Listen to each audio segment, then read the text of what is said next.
Olá, bom dia, feliz sábado. Que bom que a gente pode se encontrar novamente por meio da nossa tecnologia, mas embora a gente não esteja junto, mas estamos próximos, não é verdade? Tá tudo bem com você? Tá todo mundo aí? Família está bem? Há dias que a gente não se vê, não é verdade? Mas hoje a gente está aqui para estudar a Bíblia, né?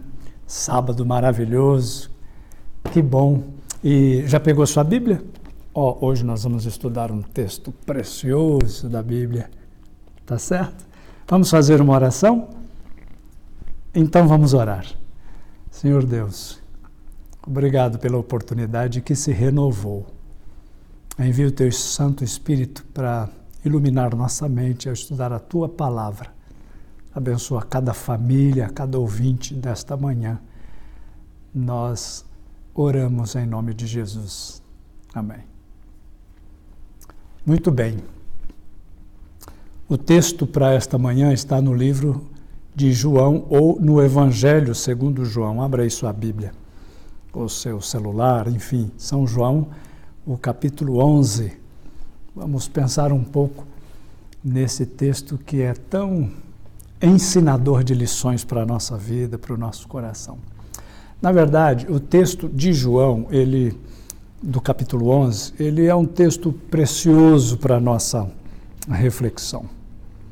Principalmente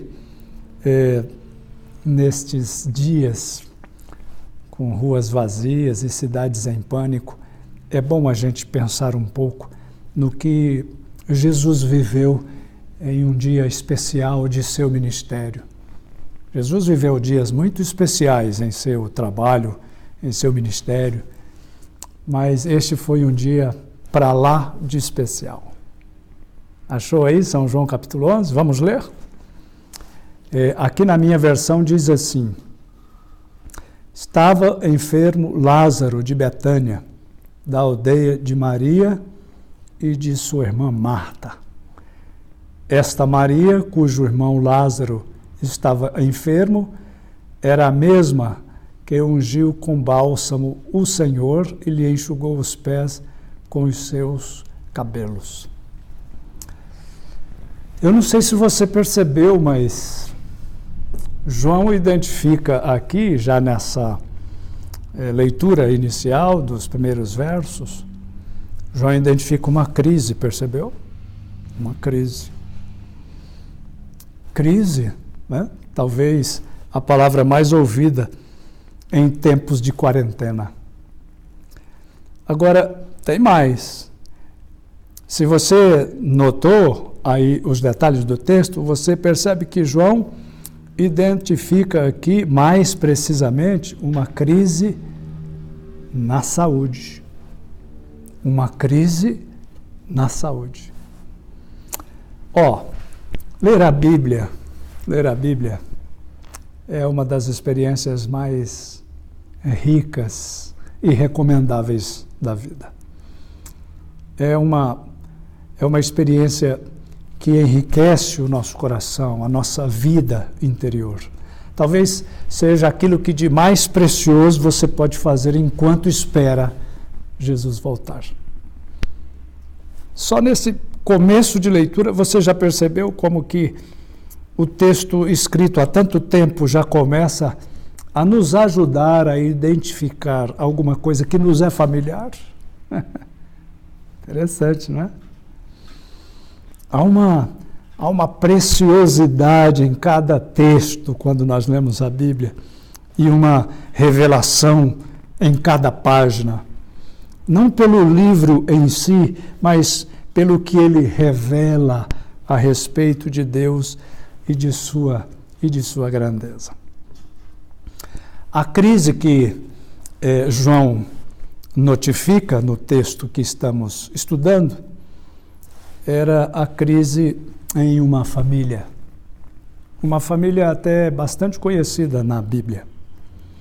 Um dos filhos era doente de grave enfermidade. E, aliás, de enfermidade fatal. Não se pode brincar com doenças, não é verdade? Não se pode brincar com isso. Muitas delas exigem isolamento social, controle exigente na higiene das mãos e muita paciência na espera por uma vacina que pode demorar muito tempo. Percebe? Agora, a ênfase em João, capítulo 11, é sobre a fé, a confiança, né? A confiança em Deus. O termo crer, ou uma de suas variações, pode ser encontrado pelo menos 8 vezes aqui nesse texto. Outro tema bem presente nesta passagem é a glória de Deus. Agora, é uma crise, nós já percebemos no texto. A pergunta que se coloca agora é como é que a gente pode lidar com a crise? Essa é uma questão importante.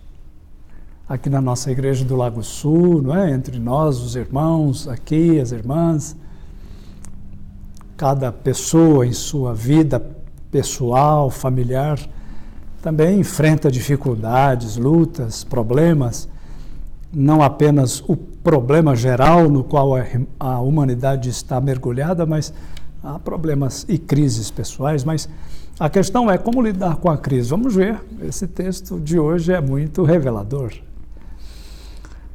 No verso 3, vamos ler o verso 3? Vamos lá. Olha aí no capítulo 11 da sua Bíblia, o verso 3, olha lá. O verso 3 diz assim: mandaram, pois, as irmãs de Lázaro dizer a Jesus: Senhor, está enfermo aquele a quem amas. Percebeu? Está enfermo aquele a quem amas. Na continuidade do texto de João 11, você vai percebendo a beleza da revelação de Deus. Percebe? Nesse verso que nós lemos, João revela que a família de Lázaro fez durante a crise a coisa mais linda que alguém pode fazer em momentos assim. E o que foi que fizeram, pastor?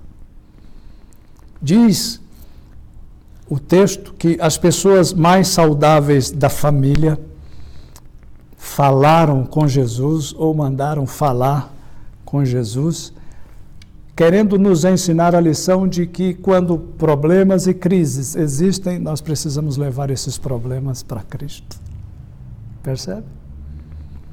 Havia uma crise na saúde. Como viver em tempo de crise? Converse com Deus, fale com Deus, ore a Deus, gaste tempo com essas coisas. Quando a crise chega, não é hora de desespero, não é hora de pânico, de ação descontrolada, de ofensas, de correria. Não é hora disso. É hora de confiança. Hora de buscar na fonte certa, o socorro que é bem presente na tribulação. É tempo de intensificar a busca. Já pensou nisso? Tempo de intensificar a busca. Essa mesma busca que talvez esteja abandonada, esquecida em algum canto da nossa experiência cristã. Como você está vivendo sua vida ou como estava vivendo antes da crise? Bíblia empoeirada, busca muito distante de Deus? Ou você estava intenso, como agora a crise lhe convida a viver? É tempo de intensificar, é tempo de buscar mais. Não é tempo de fugir de Deus como se Ele estivesse mandando um castigo para punir sua indiferença nos anos passados. Não. É tempo de intensificar a busca. Olha, tempo de fugir de Deus mesmo não é, né? Não há solução na fuga. Não há solução na fuga, mas na busca. Na busca. Na busca de Deus, porque Deus ama você e te espera nas madrugadas que você trocou, quem sabe, por outros deuses ou por outros amores que não o seu grande amor, Jesus Cristo. Percebe? Tempo de intensificar a busca. Crise na família. Marta, Maria, Lázaro doente. Sem estresse, sem correria, sem acusações. Busca de Deus. Lindo pensar nisso, não é verdade? Mas eu vou dizer que nesse verso 3 existe uma outra reflexão que se apresenta à nossa mente nesta manhã. O texto diz que avisaram que o doente, a pessoa, o Lázaro que estava doente, era aquele a quem Jesus amava. Já pensou nisso? Ora, Jesus não amava Lázaro? Imediatamente vem a pergunta, né? Jesus não amava Lázaro? Então, não estou entendendo, pessoas boas, pessoas a quem Deus ama, têm problemas? Como é isso, pastor? Ficam doentes? Morrem? Se Jesus amava Lázaro da forma que a Bíblia diz que amava, e quando a Bíblia diz o que diz, a Bíblia é sempre verdadeira, né? Então, por que Lázaro estava passando por problemas e aquela família vivia aquela crise? Quantas vezes temos que trabalhar com pensamentos como estes em nossa mente? Isso já aconteceu com você, ou com um amigo, com alguém? Quando uma coisa ruim acontece, não, mas comigo não, eu sou uma pessoa tão boa, eu sirvo a Deus, ou com aquele não, ou com ela não, é uma pessoa tão dedicada, como é que pode? Na verdade, já pensou nisso aí alguma vez? A resposta a estas questões está no verso seguinte. A resposta está lá no verso seguinte, verso 4. Vamos ler o 4? Olha o 4 que diz. Na minha versão, diz assim: ao receber a notícia, disse Jesus, esta enfermidade não é para a morte, e sim para a glória de Deus, a fim de que o Filho de Deus seja por ela glorificado. Uau! Que resposta divina, hein? Que coisa impressionante. Você consegue já extrair alguma coisa aí no seu coração a respeito do que Deus está querendo dizer nesse texto precioso e revelador? Verso 4. Verso 4. Olha, nossa mente finita,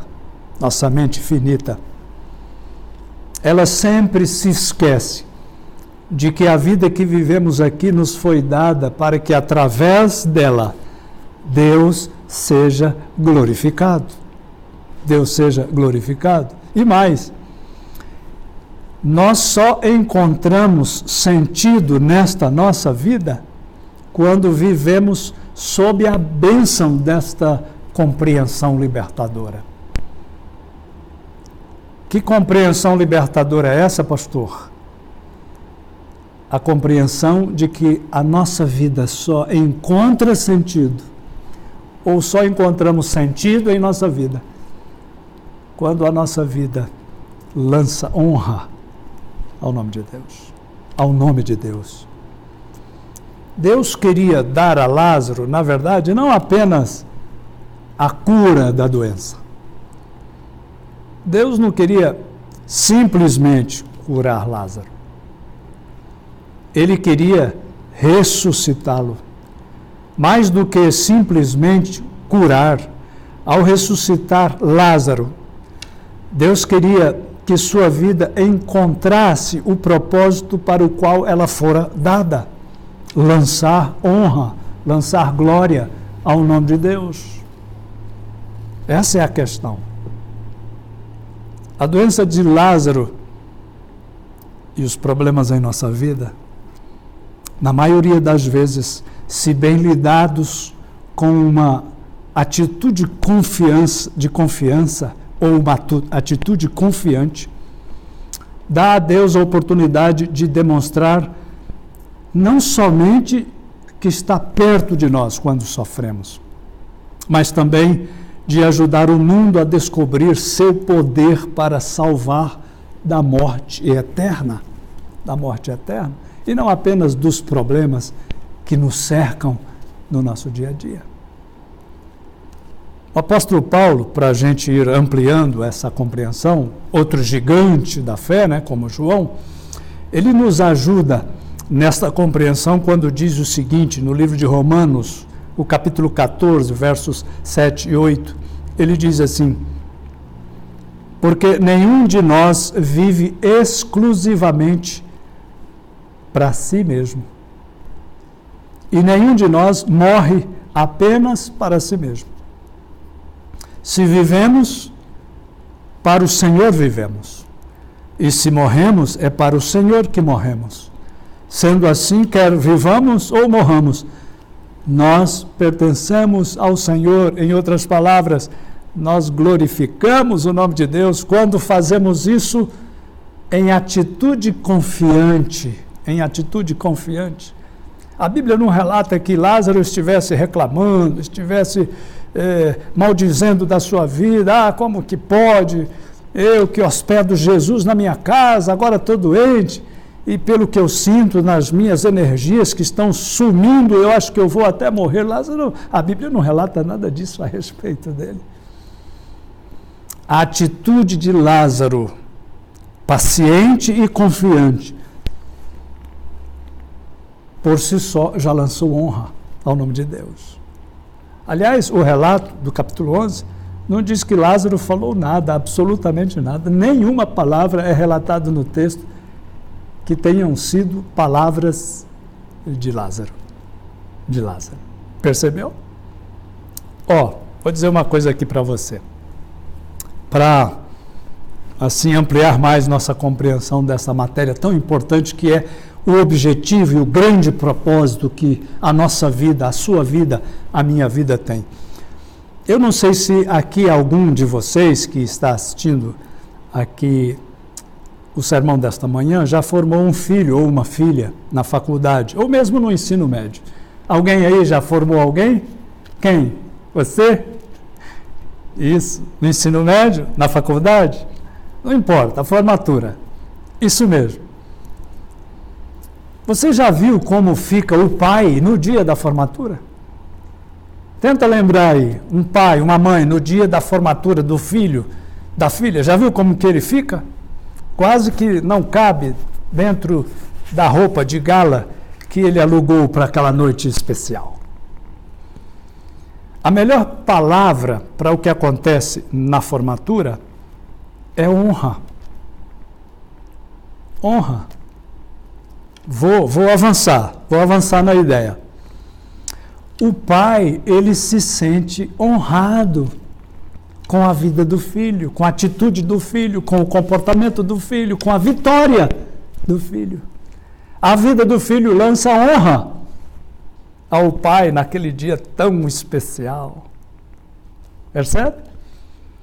Seu filho ralou anos, trabalhou anos, se dedicou anos a fio estudando, levantou de madrugada, estudou até tarde, sofreu para chegar ao dia da formatura aprovado. Ele viveu crises, problemas, dificuldades, mas permaneceu firme. Quando o filho aparece lá no final do corredor do auditório, o pai está sentado ali e a marcha de entrada dos formandos toca e o pai fica ansioso para ver que horas o filho vai aparecer. Quando o filho aparece lá no final do corredor, ou a filha vestida numa beca e desfila até o diploma,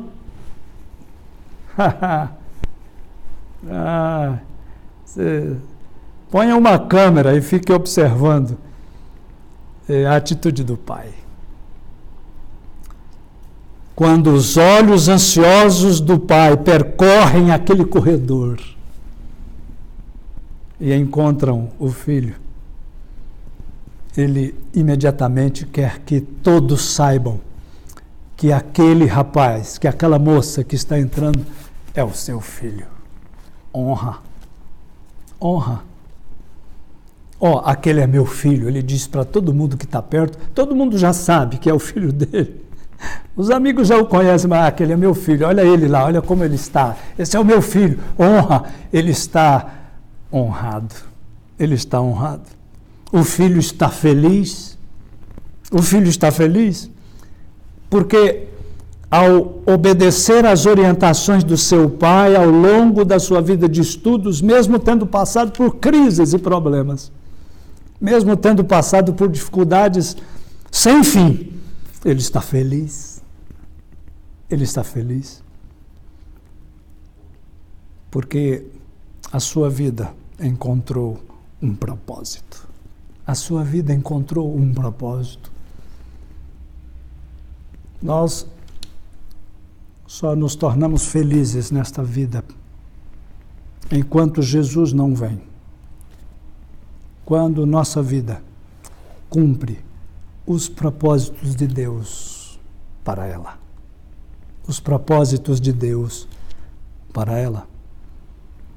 O filho descobriu o seu propósito ao seguir os conselhos do pai e não desistir dos estudos. Ele agora percebe que o prêmio de sua vida só foi possível porque obedeceu, seguindo a dura jornada de anos pesados de estudos e privações. Entende propósito? Eu quero dizer algo a você nesta manhã. Linda manhã de sábado. Mas o sábado é sempre uma bênção na vida da gente. Nós amamos os sábados. Amamos, nas manhãs de sábado, ouvir o estudo da Bíblia através do sermão. Quando o pastor aparece lá na frente da igreja, a gente se coloca numa certa posição de reverência, porque agora vai começar o culto. Nós amamos as manhãs de sábado, porque também podemos nos encontrar com os nossos amigos, cumprimentá-los, abraçá-los. As manhãs de sábado são uma bênção na nossa vida. Agora, eu quero dizer algo a você nesta manhã abençoada de sábado. Sua vida também tem um propósito. Sua vida. Sua vida. Você que está aí na sala, ou na cozinha, não sei, ou no quarto, não sei. Sua vida tem um propósito. Deus criou você para a eternidade. Para um dia estar com Ele de volta do lugar que em Adão e Eva um dia foi nosso.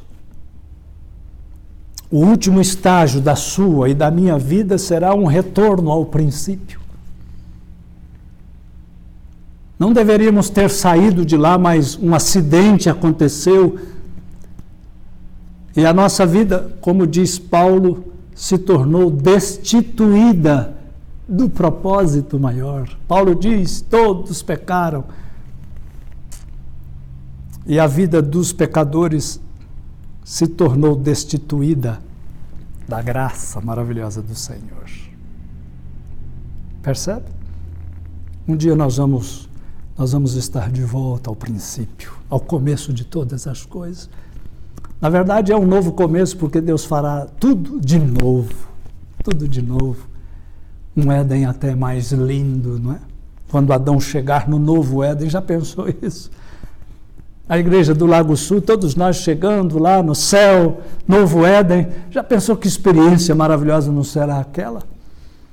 Sabe, eu às vezes fico pensando que quando nós chegarmos lá no céu, os anjos vão olhar um para o outro assim, e olhar para nós, né? Olhar para a gente e vai dizer assim, olha, mas realmente Deus tem muito poder para trazer esse povo todo para cá, não é? Que vida viveram essas pessoas? Quantas dúvidas, quantas limitações. olha de onde saíram. A graça de Deus é maravilhosa mesmo. Deus conseguiu que eles entendessem que o propósito da vida era a eternidade. A sua vida tem um propósito: honrar, glorificar o nome de Deus. É aí que você vai encontrar a sua alegria. O propósito, no propósito de servir e seguir a vontade de Deus para você. Por mais duras que sejam suas lutas aqui, por mais difíceis que sejam os problemas que você enfrenta aí na sua casa, junto ao seu esposo, junto à sua família, junto à sua esposa, eu quero dizer que Deus ama muito você. E há um propósito claro de Deus para a sua vida.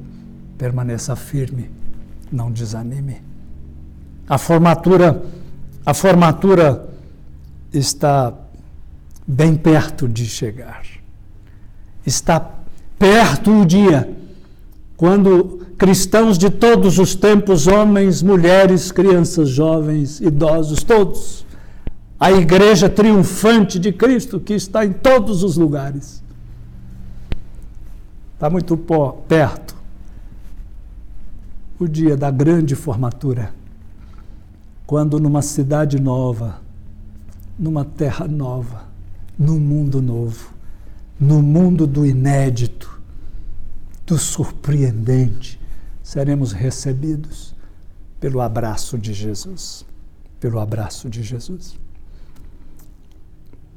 Sua vida só alcançará o propósito final se você descobrir o segredo que a vida tem: viver para honrar o nome de Deus. O nome de Deus.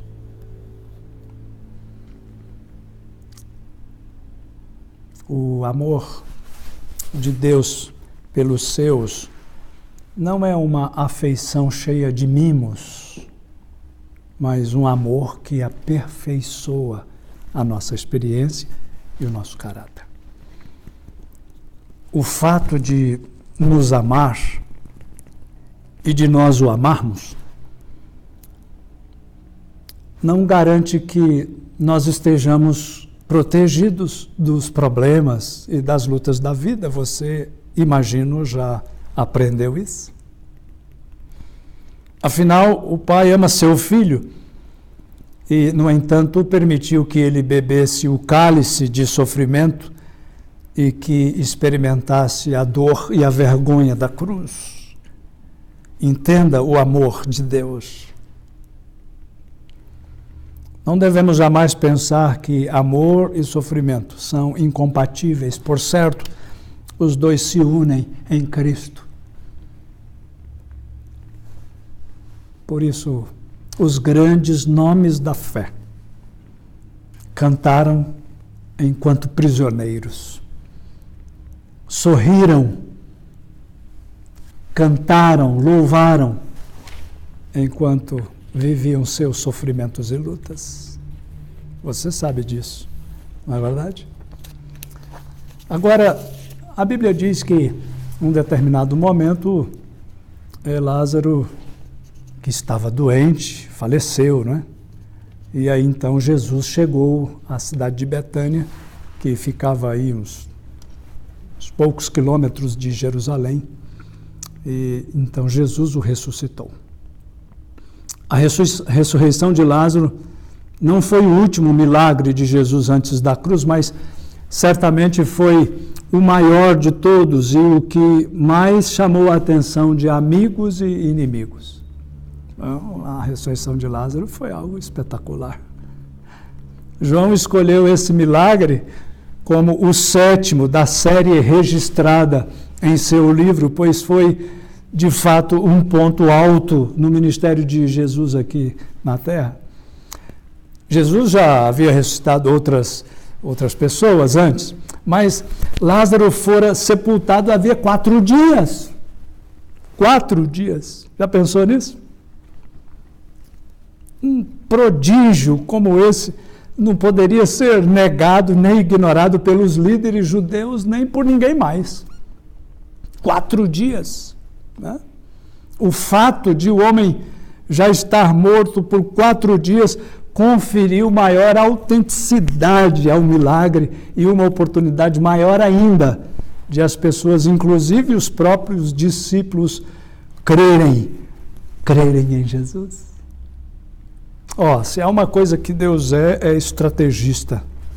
Ele tem estratégias no lidar com as coisas que tenham que ver com o reino e a salvação de seus filhos. Quando Jesus chegou em Betânia, Maria, diz o texto, saiu imediatamente para falar com ele. Havia um anelo no coração de Maria. Na verdade, Marta saiu primeiro, né? Havia um anelo no coração de Marta, um vazio que somente Jesus podia realmente preencher. Agora, as palavras de Marta naquele encontro com Cristo foram cheias de significado e nos deixam uma lição para nunca esquecer. Ela disse: Senhor, se estiveras aqui, não teria morrido o meu irmão. Não foi isso que ela disse? Verso 21. Se estiveras aqui, não teria morrido o meu irmão. Poucas vezes na Bíblia, mulheres se apresentam falando. Poucas vezes a Bíblia apresenta mulheres falando. Esta é uma das vezes que mulheres falaram e o relato ficou contido no texto.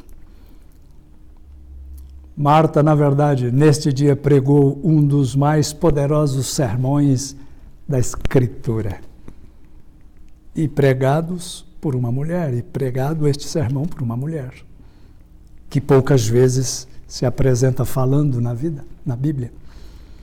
Suas palavras revelam uma verdade preciosa, a verdade de que sem Jesus o homem não vive. Se estivesse aqui, meu irmão estaria vivo. Ele não está vivo porque Jesus não estava aqui. Sem Cristo, seu coração está vazio. Sem Cristo, nosso coração está vazio.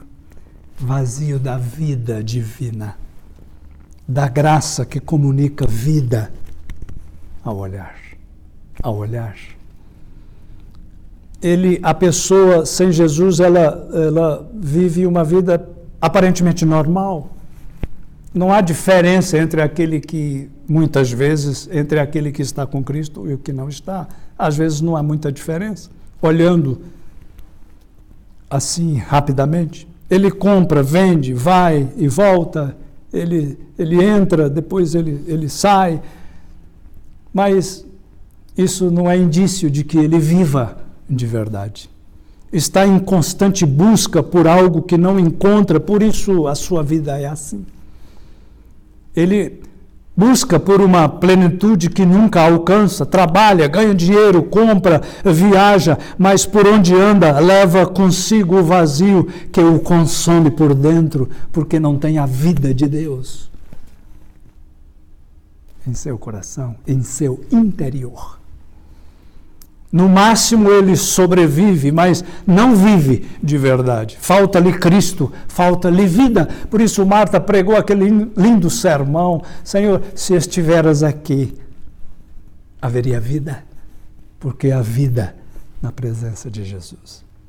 Talvez a maior transformação realizada por Jesus tenha sido passar a doutrina da ressurreição do futuro para o presente em que ele estava vivendo. Marta olhava para o futuro. Senhor, eu sei que meu irmão vai ressuscitar quando o Senhor voltar. Ela olhava para o futuro, sabendo que Lázaro ressuscitaria e que voltaria a vê-lo um dia. Os amigos de Marta olhavam para o passado.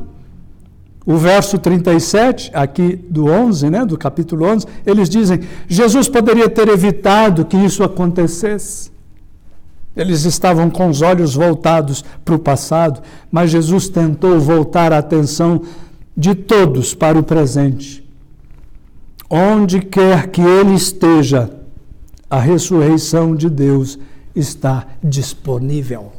Disponível. A falta de vida em seu coração, a falta de vida em seu olhar, a falta da vida de Deus em sua experiência cristã. Jesus quer voltar sua atenção e de todos para o presente, porque onde quer que ele esteja,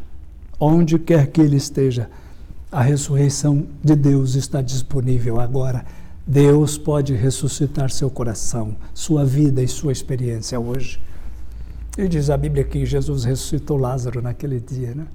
Que experiência espetacular foi aquela. Esse já é um tema para um outro momento dos temas das nossas manhãs de sábado. Mas eu quero concluir as considerações desta manhã com a experiência que alguém teve certa vez. Ele era um missionário, trabalhou durante muitos anos nos campos missionários. Durante anos a fio, ele e sua esposa estiveram ausentes de sua família, de seus amigos, vivendo a solidão que muitas vezes vive aquele que trabalha em campos distantes, em países estranhos, às vezes em populações hostis, em vizinhanças que não os apreciam. Os missionários vivem experiências difíceis de solidão e saudade. Aquele missionário, ele envelheceu no campo missionário e agora já era um idoso senhor e estava voltando, terminado o seu tempo de atividade. Ele agora se aposentava dos campos missionários e voltava ao seu país. Quando o navio no qual ele estava viajando de volta aportou, quando o navio estava fazendo as manobras ali e finalmente encostou no porto em seu país, ele escutou uma banda tocando, muita alegria, pessoas cantando, gesticulando, muitos falando algumas palavras, bem-vindo, etc. E ao descer, ele viu todo aquele movimento. Ele disse à sua esposa: meu bem, nossa vida foi muito difícil, mas pelo menos estamos tendo uma recepção calorosa. Quando ele desceu, percebeu que junto com ele descia uma outra pessoa, um outro homem, um homem importante do mundo das artes. E toda aquela movimentação no porto não era para o missionário, era para aquele outro cidadão que viajara com ele no navio, de volta ao seu país. Então a esposa, olhando para ele, vendo a sua decepção, ela disse a ele assim: sabe por que a recepção não é para você? Sabe por que toda essa alegria e essa movimentação não é nem para você, nem para mim? Não fique decepcionado. Anime-se. Mas ele disse: eu não entendo. Por que não é para nós essa recepção? Bem poderia ser, dedicamos toda a nossa vida ao ministério, nos campos distantes. E ela, olhando para ele com muita fé, com muita confiança, ela disse: querido, a recepção não é para você porque você ainda não chegou ao lar. Você ainda não chegou ao lar. A sua vida e a minha vida existe para um propósito. Ainda não chegamos ao lar. E enquanto vivemos aqui, precisamos aprender no nosso coração a lição preciosa de que encontramos alegria, propósito e satisfação nesta vida, se compreendemos que a nossa vida nos foi dada para honrar e glorificar o nome de Deus. Viva feliz sua experiência com Cristo. E que Deus dê a você e à sua família um sábado maravilhoso. Deus abençoe você, a sua vida e a sua família, hoje e sempre. Meu Jesus está chamando.